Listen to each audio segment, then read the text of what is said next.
warrior way of life is finished. The old order of society is disintegrating because the Afar have lost control of their once forbidden land. The vital pastures that the Afar relied on are being ploughed up to grow crops for the nation of Ethiopia. The Afar have had to relinquish their independence, and their feudal leaders have been banished. Their traditions are drifting away like dust over the desert. Once, the natural state of things in the Danakil was continual raiding and warfare. But today, the Afar warriors are having to adapt to the new ideology of modern Ethiopia. They're being encouraged to become collective farmers. To form an orderly queue, in this case to claim ownership of their land, would once have been unthinkable. This is a film record of the way they were before the 20th century overtook them.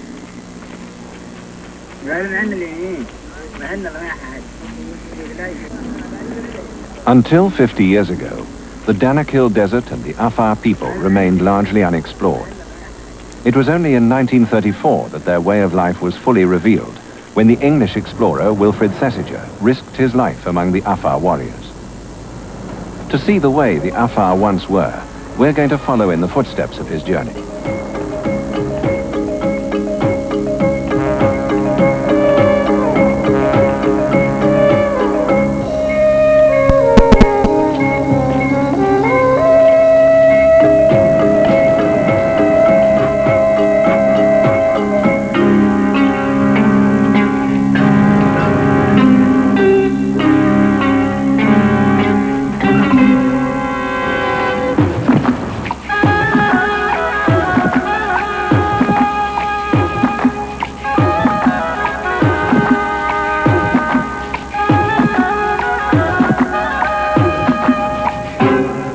London is home to Thesiger for 3 months of each year. The other 9 he still spends in the world's loneliest places. Now he turns into the Travelers Club to plan new journeys, or as today, to recall the greatest and the most hazardous journey of them all, in the Danakil Desert. Ethiopia, a land of high plateaus and rugged mountains, dropping to burning desert towards the Red Sea coast. The Danakil Desert. The Danakil country of the Afar lies at the southern end of the Red Sea. It's an utterly relentless land, and it's hard to imagine how anyone could live here.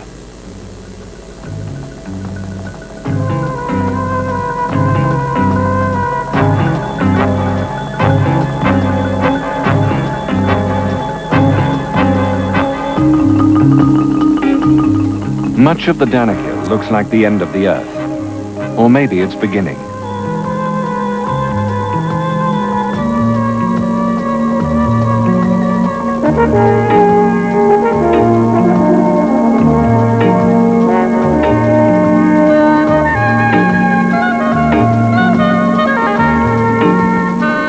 The 100,000 square miles of the Danakil receive little regular rain, and parts are still volcanically active.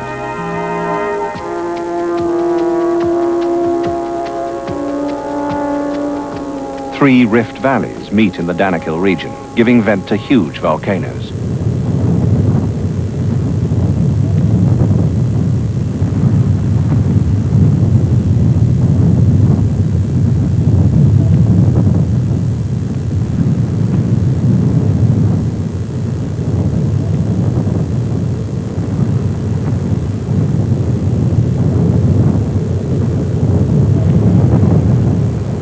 Why should any explorer wish to cross such a place on foot?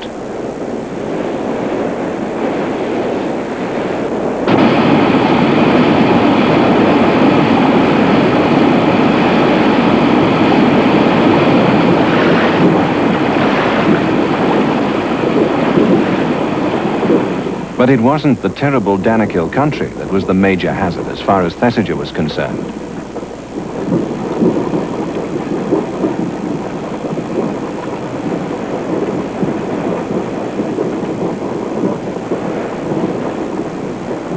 The men who lived amid this smoking cauldron and took their harsh nature from it were the real danger to the traveler. Death and castration were the fates the Danakil Afar kept for intruders. Thesiger was only 23 when he ventured into DANAKIL country, young enough possibly to disregard the risks. Yes, I think this is sort of overridden by the excitement of getting down there. I mean, I don't think one dwelt on this. Getting down into the DANAKIL countries was something which I'd longed to do. There was a fair chance. I mean, when we were camped, I wasn't surrounded by 40 armed men all the time. Most of the time I was pushing off into the bush with a couple of trackers, shooting animals, partly for meat and partly because I was collecting heads at that time. And of course, under those circumstances, you were a gift to any DANAKIL. If you went down into the DANAKIL country, you were very unlikely to come back. And if you did come back, you'd probably be missing some of your more vital organs. His starting point was the capital of Ethiopia, Addis Ababa. His objective, a river, the strangely named Awash. The Awash was known to flow into the DANAKIL desert and then simply to disappear. Thesiger was determined to find out where the river went. The Awash plunges down 10,000 feet from the Ethiopian highlands. By the time it reaches the DANAKIL desert, it's a large and powerful river. But where does all this power go? The river never emerges at the Red Sea coast. It's incredible to think that as late as 1934, this great river still waited to be placed upon the map of Africa.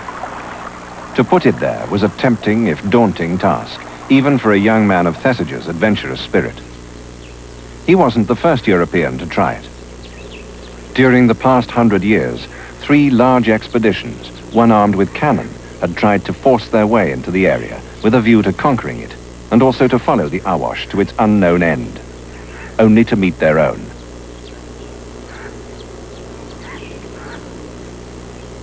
It wasn't the terrain along its banks that kept the river's secret. Compared with the rest of the DANAKIL region, this is almost easy going. The river remained unexplored for one reason only: the Afar themselves. They massacred any foreigner who came near it. But even if the Awash hadn't existed, Thesiger would have been equally determined to explore this forbidden land. 40 years later, he recalls his motives. Well, find out what had happened to it, where it ended. And this was you would say this was the excuse for going down there. The young Thesiger of early explorations. Now he recaptures how it felt to be the first European there. Well, it wasn't so much when I saw the point at which the river emerged. It was when I first got down onto the edge of Ausa and climbed up a peak there and then looked down on the forests and the lakes that lay ahead of me. And one country which, as far as I know, a European hadn't seen before. The lakes and forests of the DANAKIL region of Ausa are confined to the river's course. All around stretches the DANAKIL desert. This unique record was made before the old order of society disintegrated, when this sun-scorched land of sand and lava desert was home to perhaps 150,000 semi-nomadic Afar people.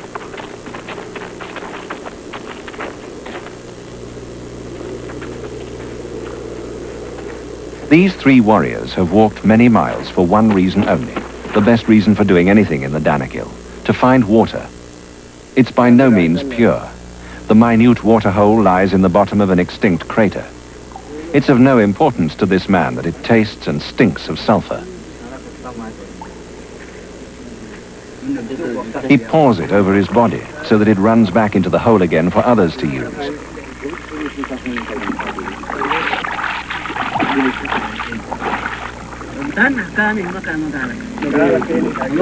The Afar, like all pastoralist peoples, seldom own their land, but they do guard their waterholes to the death.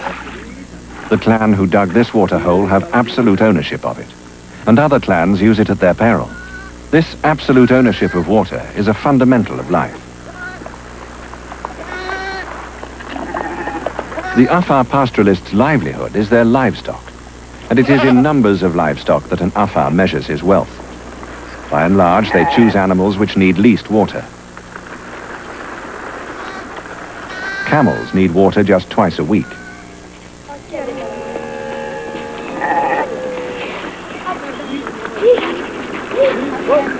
Families herd their stock together. Towards their own close relations, the Afar are as fiercely loyal as they are aggressive towards intruders. The greeting shows the closeness of family ties. Guards watch over the clan's stock. The Afar are divided into many bitterly opposed factions, and murder and ambush are easy and even half expected at moments like this.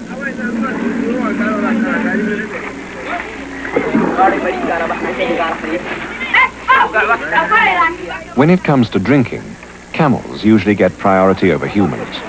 Even children have to wait while the camels drink. A trough has been specially formed out of mud and lava blocks. They soon empty it, and water has to be handed up with great effort in leather buckets until all the livestock has drunk its fill. Herding their stock and lifting up water for them is the only work an Afar man will willingly take on.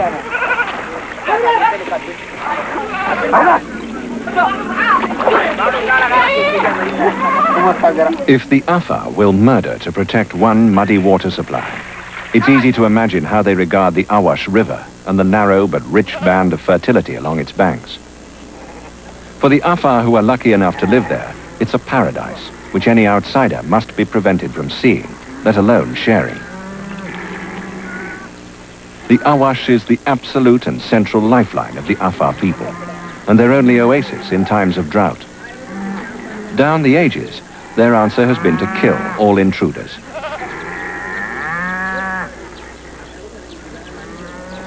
The Afar's ancestry owes more to Arabia than to Africa. It was the 13th century Arab geographer Ibn Said who first mentioned the word DANAKIL to describe this race, and Thesiger himself uses the term. But the people prefer to call themselves Afar. In their own language, Afar means the best, or the first. The men are never without rifle or spear, or both, even while herding. And they don't just carry them for show. There had been a violent battle with neighbors close to this very spot not many days before this scene was filmed. Until 100 years ago, the Afar would sometimes sacrifice a camel before a battle to a sky god that they worshipped. But the majority of the Afar are followers of Islam. Warthog is forbidden pig flesh, but when one breaks through the herds, it does so in peril of its life.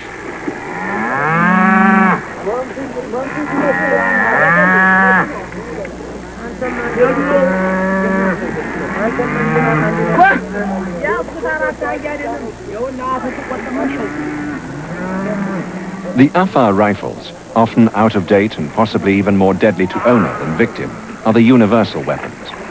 But the weapon most feared is the curved knife, or gile, which the Afar carries at his belt.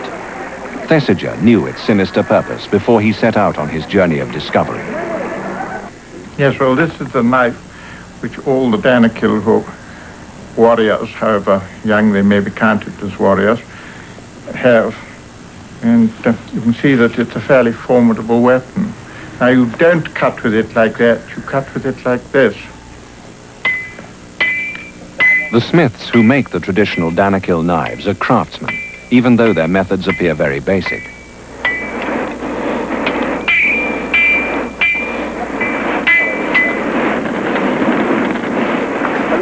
Some of the metal they use still comes from railway lines and bridges built by the Italians during their conquest of Abyssinia, as it was called in the 30s. They never conquered the DANAKIL, and their steel was turned against them, to the horror of many of Mussolini's invading soldiers.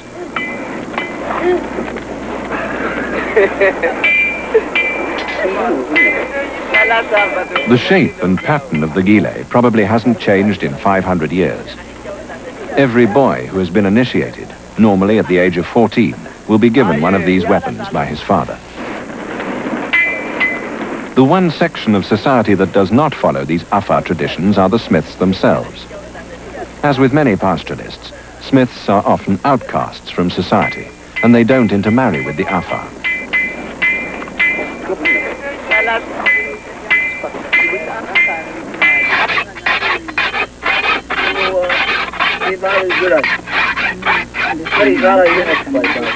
The curved blade is razor sharp on both sides. Did the thought of the long knives and their sinister purpose deter Thesiger as he pressed on deeper and deeper into Danakil country in his search for the end of the Awash River? I remember the day we got into Bahadu, and the whole place was humming like a sort of disturbed bee's nest. And we were fairly, I didn't say certain, but we thought we probably should be attacked that night or in the early morning. I don't remember it was actually fear that one felt. It was sort of much more excitement. Thesiger had to pass through the fiercely guarded area of Bahadu to follow the Awash River's unmapped course. The Afar in Bahadu were almost always at war, and every inch of Thesiger's way was a potential death trap.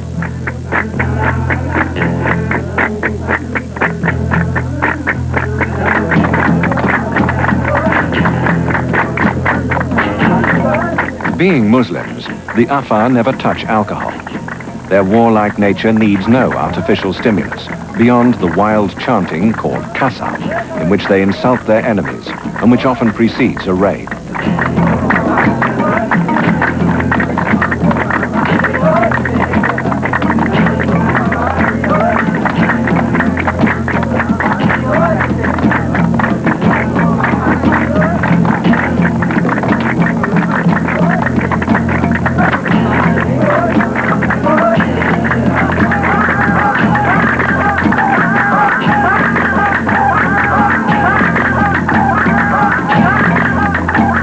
These young warriors are part of a protective group known as the Fi'ima, which will fight on the clan's behalf against others and maintain a semblance of order at home. They're the only cohesive force in a vast desert of pastoralist anarchy.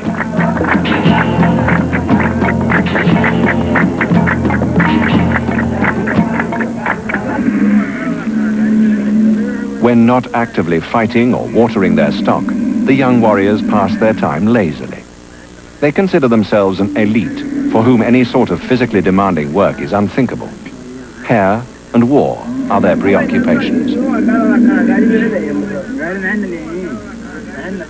Their staple diet is milk from the camel, and they like to drink it as cold as possible. The cup is woven with specially selected palm fronds, so that in some remarkable way it chills the milk rapidly, even in the blistering heat. They seldom touch meat, except at a feast, after a marriage, or perhaps after a battle. This party carry no rifles, but only because they're deep inside their own clan territory and don't expect to be surprised. But nevertheless, this group have recently been raiding for trophies against their hated enemies, the Isa.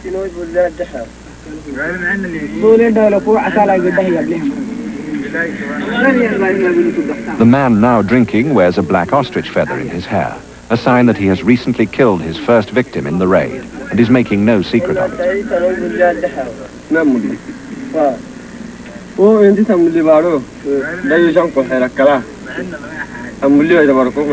Wilfred Thesiger was a first-hand witness of one such raid and its results. I arrived in a village, and the headman of the village had just died, and his son had taken over from him, and he'd only killed one man, and therefore he had virtually no sort of standing. He didn't count really as a warrior. And he'd just gone down towards the Isa territory, and the day I arrived there, he just got back, and he'd shot 3 Isa down there.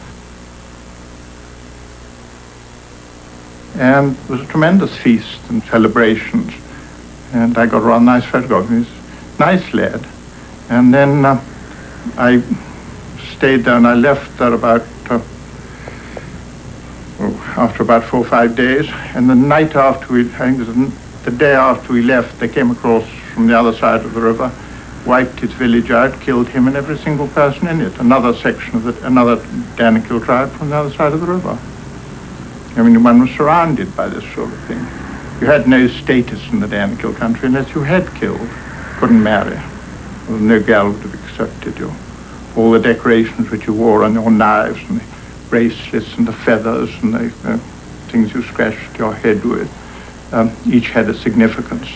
And I had reached the stage when I could look at the man and say, 7. This is here, you look at somebody wearing campaign medals and see that he'd been in Burma or in the Middle East or something. And then when they were dead, they put up the monuments to the dead, and in front of these monuments you had the upright stones, one for each man he killed. You sometimes saw a monument with as many as 17 or 18 stones. And that was some very famous warrior. And then again, it didn't matter. You didn't have to challenge the man to fair fight. And if you could get up behind him and shoot him in the back while he was walking along a track, it was perfectly fair. You got the trophies which you wanted. And I don't see quite why one should laugh at that if you are, because if you're shooting lion or elephant or buffalo, you don't sort of attract the attention of the lion or the buffalo. You do everything you can not to. If you can get up behind and shoot it in the shoulder when it's not looking, you do so, and then you go off with its head or its skin. A party of Afar sets out across the desert to a waterhole. Invariably, that is where an ambush takes place. It's even half expected. Force and warfare are basic to Afar society in their struggle to control the scanty water resources of the desert.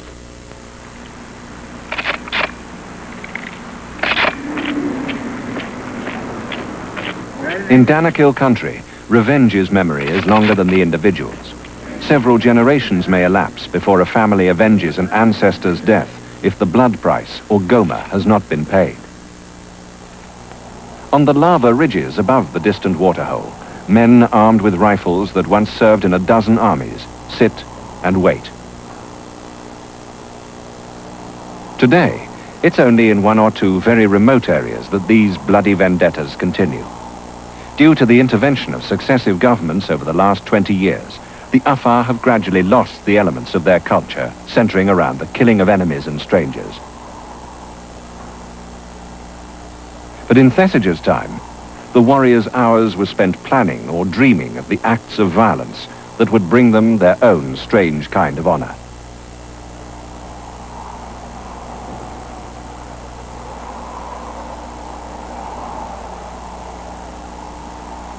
Why did Thesiger choose to journey amongst these people? What was it about them that attracted him? I've always liked pastoral and nomadic people. And then, as I say, I found them, despite their reputation, extraordinarily attractive people. They were friendly and nice-looking. They're not under the stresses and strains of modern life, for one thing.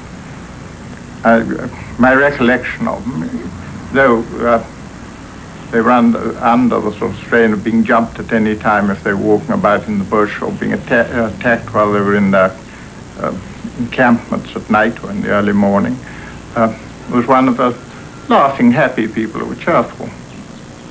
I found the same in the desert, among the Bedou, who lived really on the sort of knife edge of survival. But the memory I carry away is of a happy people, not depressed and gloomy and apprehensive.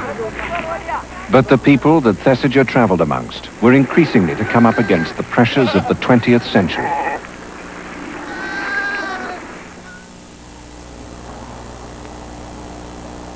The harsh DANAKIL desert has been the home of the Afar people for nearly 10 centuries. During this time, they have evolved a lifestyle and customs to withstand the trials the desert brings. But over the last 20 years, their efficient, though finely balanced way of life has been considerably changed by modern developments. But first, a closer look at traditional Afar society.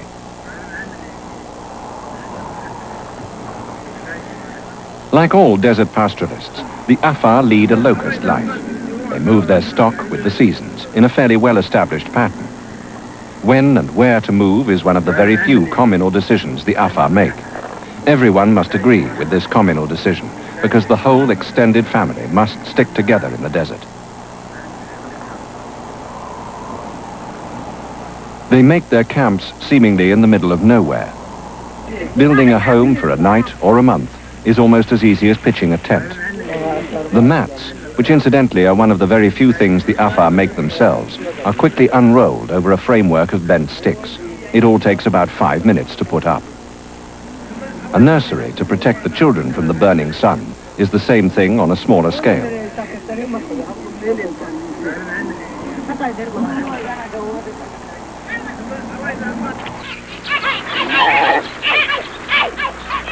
For defensive purposes, and because there's grass nearby, several closely related families, called kiddos, band together to herd their goats. Frequently, the children who share the herding remain close friends for life. Loyalty to one's own kiddo starts early. In the times of hardship that the desert brings, loyalty means survival. Every individual is expected to share his livestock in emergency. In fact, an Afar is almost incapable of refusing one of his relatives.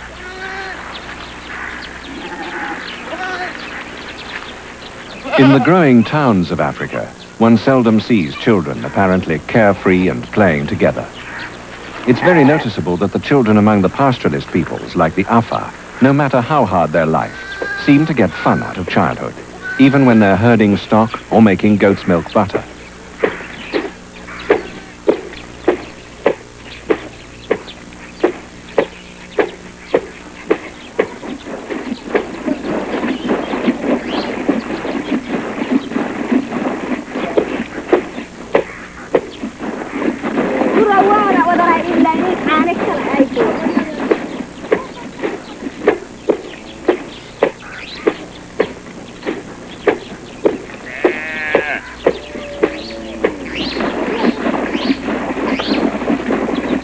The basic unit of an Afar group is a homestead.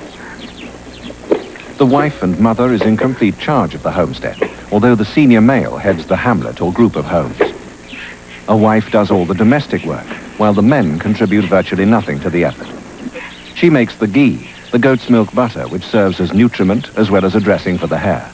And she will do all the buying and bartering of camels and other livestock.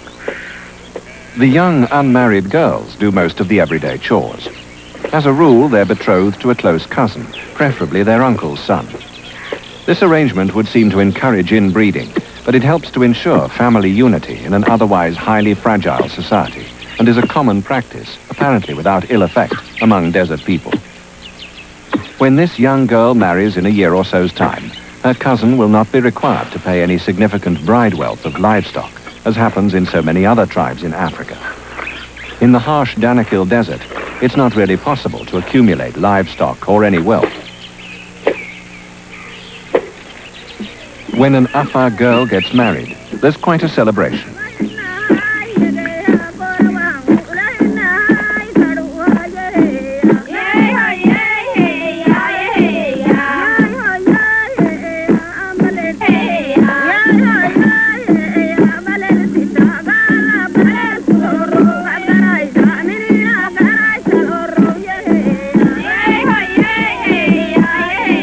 A marriage celebration provides temporary relief from a life which, to us at least, appears to be one of monumental uncertainty. But not all Afar are subject to the whims of the desert. In the lower reaches of the Awash River, the waters spread out over a great fertile delta with trees and permanent pastures. This rich land is the Sultanate of Ausa, jealously guarded domain of its sultan.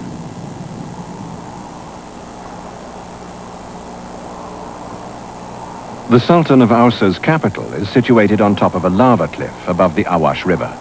It's called Isaita. Its streets are naked lava flows. Its amenities are similar to those of Omdurman at the time of General Gordon.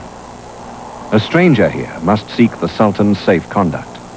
Our cameraman, Dieter Plager, found he certainly needed it.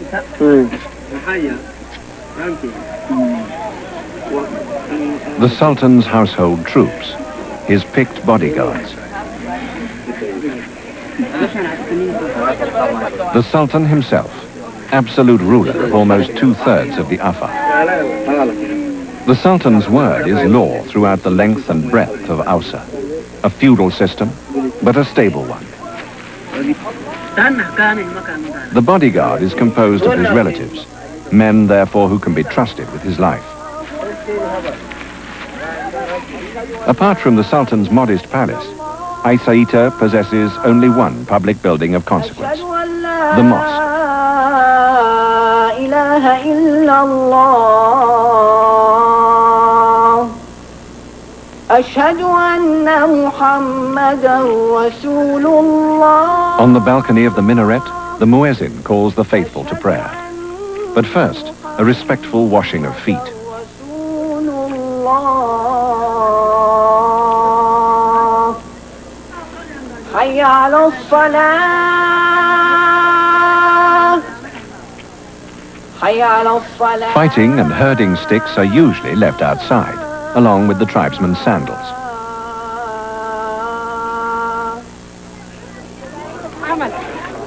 On market day in Isaita, fighting sticks are permitted, but not rifles. Knives are carried too. No Afar could be persuaded to lay them aside. Not even the Sultan would try to enforce that.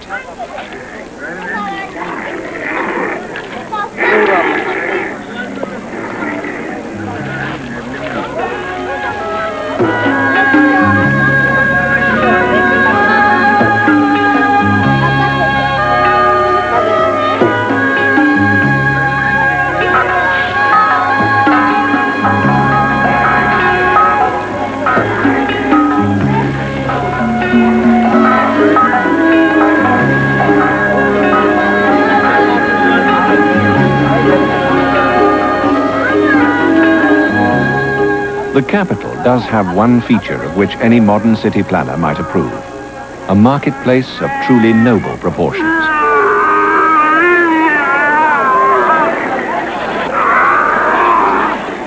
An Afar chains his camel, to its obvious distaste.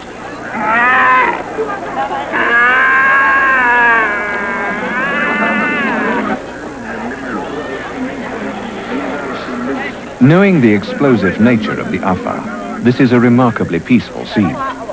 But all his subjects know that here they're under the Sultan's eye. For causing a disturbance, a man could get his hair shaved off with a blunt knife. And a thief has been known to have his hand lopped off at the wrist.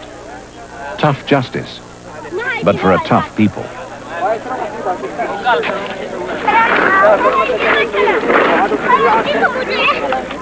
Most of the goods bartered are scanty local produce.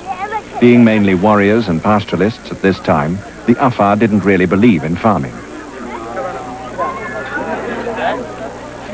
When these scenes were filmed, a few town goods, bright fabrics, even plastic sandals were on sale, brought down at some risk to themselves by traders from the highlands.